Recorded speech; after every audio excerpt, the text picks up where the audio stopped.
I'm really excited about the new Sony A7S III, and you probably are too if you're watching this video.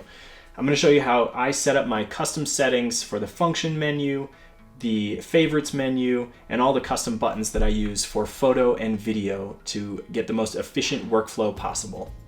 So let's dive into the menu. I'm going to run through some details and we'll get going. A few things to know about the new Sony A7S III. It has a new menu system and a lot of features are familiar, but finally we have touch scroll, which is really handy, and tap to select menu items. Photo and video mode can be set up separately so that when you switch between modes, your settings will remain the same. So if you have something set up for video and you switch back to photo, your photo settings will be what they were when you left off.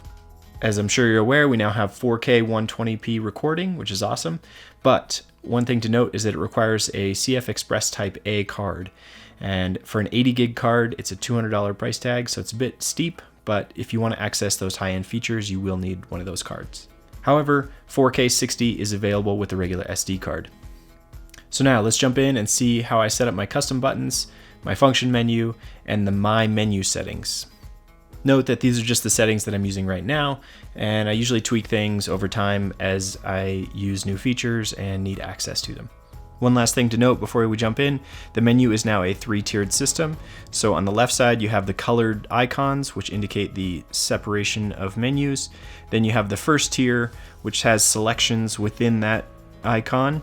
And then you have the third tier, which is the detailed selections within each subset. For this setup guide, we're going to be scrolling through the third tier. There's about 50 menus. We're not going to go through all of them, but I'm just going to try to highlight what I think are the important features to set up and get your camera working as quickly as possible. So you'll notice that the My Menu settings are now at the top instead of at the very end like they used to be. This allows you to customize the functions that you access quickly. You can put them right there at the top, which allows you to not have to dig through the menu system once you get it set up. So what I'd like to do is go through the menu. We'll look at some important features and then we'll come back to the My Menu to see how I have it set up. Although it's touch compatible, I'm going to use the scroll wheel to navigate so it's not distracting. So first up, the shooting tab, you have image quality. So when it comes to image quality, I select JPEG and RAW. There is an HEIF format, which is new. However, I just stick to the JPEG because it works well when I'm culling photos, and I'm usually using RAW photos anyway. So in terms of file format, I select RAW and JPEG. Because this camera is only 12 megapixels, I chose the uncompressed RAW format to get the best quality. JPEG quality, fine. And image size for the JPEG, I selected medium just because I'm usually only using the JPEGs when I cull in Photo Mechanic, and that way I can quickly get a preview and then I delete the JPEGs and just use the RAW files. File format. When it comes to video file formats, you'll have XAVC HS and S, both 4K. That's H.265 and H.264. So H.265 is a little bit more efficient, so I selected that. Also down here at the bottom, these are the all intra formats. The all intra formats are a little bit more higher quality, but will be more taxing and file sizes will be larger. So I'm just going to stick with the HS 4K. Moving down to movie settings, you can select your frame rate and your record setting. So we'll get into the frame rates in a second, but those are the most common ones. When it comes to record setting, I have it all selected at 422 10-bit. That'll give you the most editing range and best color. APS-C automatic shooting, that's only relevant if you're using APS-C lenses, which I'm not, so I just leave that at auto. ISO noise reduction at normal. sRGB color space. Tab 2 of the shooting settings is the media tab. You'll have where you can format your cards here, your record media settings where you can select what goes to what card. Then you can select display media info where you select what card is being displayed when you hit the playback button. Tab 3 is the file tab. Here you can select your file and folder settings, how your files are named, and also whether you want a series or to reset each time you format. You can also select the recording folder, create a new folder, set up your copyright. Let's go to page 4. Here you'll see your memory settings. We'll come back to that in a minute. Page 5, your drive mode. Page 6. I have my camera set up on silent most of the time unless I'm shooting indoors, and then you'll want to be aware of any lights that might give you banding issues. Let's go to page 7. Steady shot, I usually leave this as on unless I'm on a tripod. Going down to page 8, nothing there. Page 9. Go to the next page. Now you have your exposure control. This is the exposure and color tab. You can set your ISO range limit. Continuing down, I usually use the spot metering mode and face priority, and then I also link the spot metering to the focus point, since usually you're focusing on the most important part and therefore you want that to be metered. Continuing down, this is all normal. Continuing down, nothing here. Continuing down, this is where you can set up your zebra display, where you can see if it's overexposed. We'll also set up that in the function menu, so we'll come back to that. Next, we come to the focus tab. Usually I set my focus mode as continuous autofocus. Scrolling down to the bottom here, I turn autofocus with shutter off, and that allows you to use the AF on button on the back for back button focus. Continuing down, pre-autofocus is off. Getting to page 2, we'll set up our focus area in the function menu, so that can be quickly changed. You can also change your focus area limits to select the modes that you use and turn off the modes that you don't use. Continuing down. I like the face and eye priority to be on, and I'm usually shooting human subjects. You can also register faces if you want to prioritize one subject over another.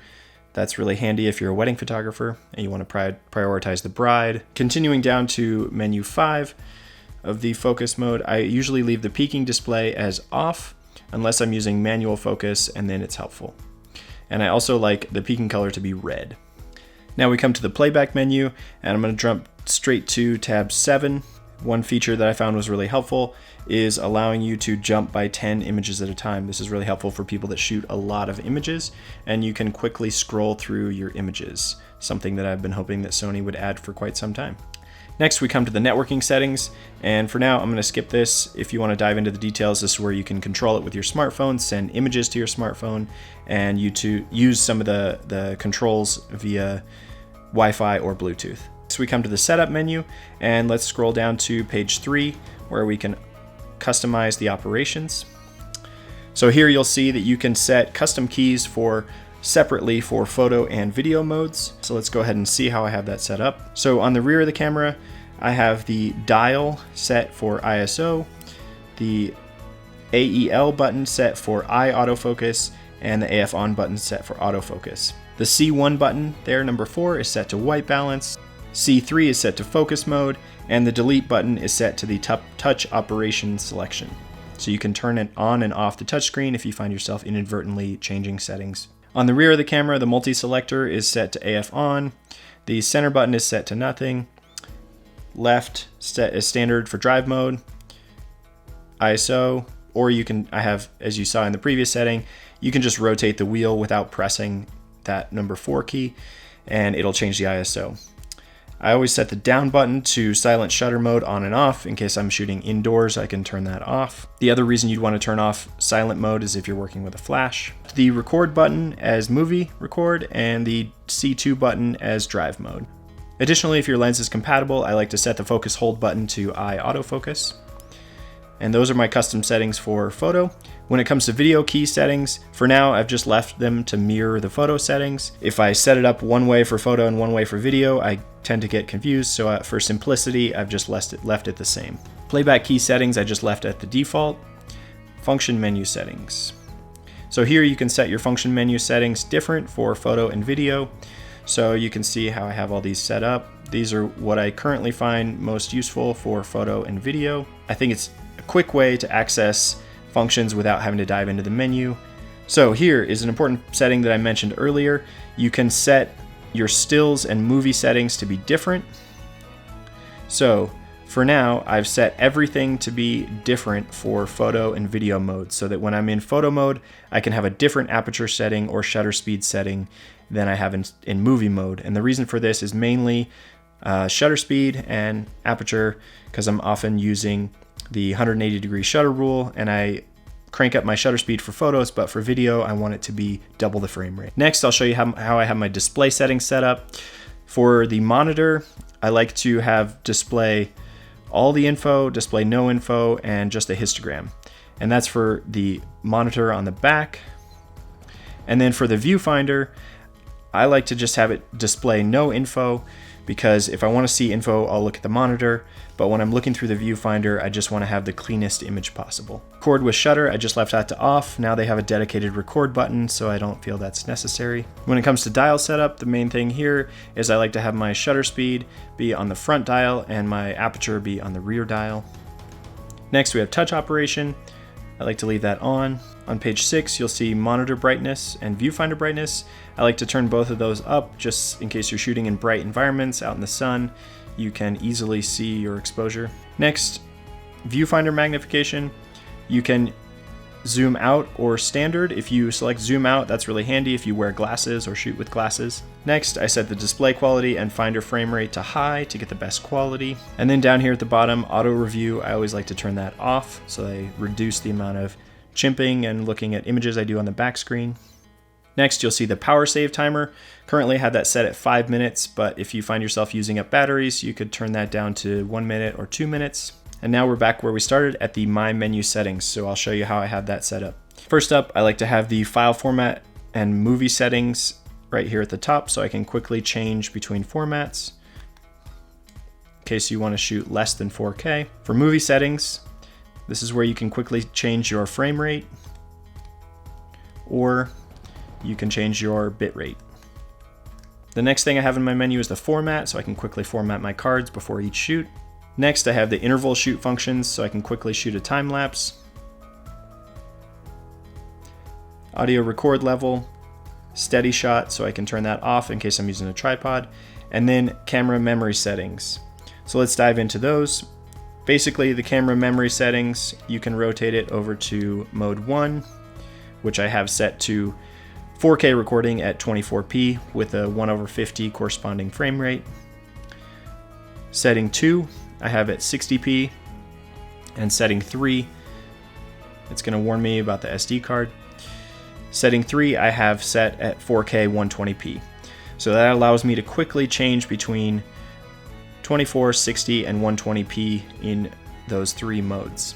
Additionally, I have S&Q mode, slow and quick mode, set up for 1 frame per second, and that allows me to just have a quick time-lapse mode where I can set the camera up and record a time lapse. With 1 frame per second, it takes about 12 minutes to record a 30-second time lapse. Thanks so much for watching. Be sure to check out the other videos I've done with the Sony A7S III, and if you haven't already, be sure to subscribe to our channel. We really appreciate it.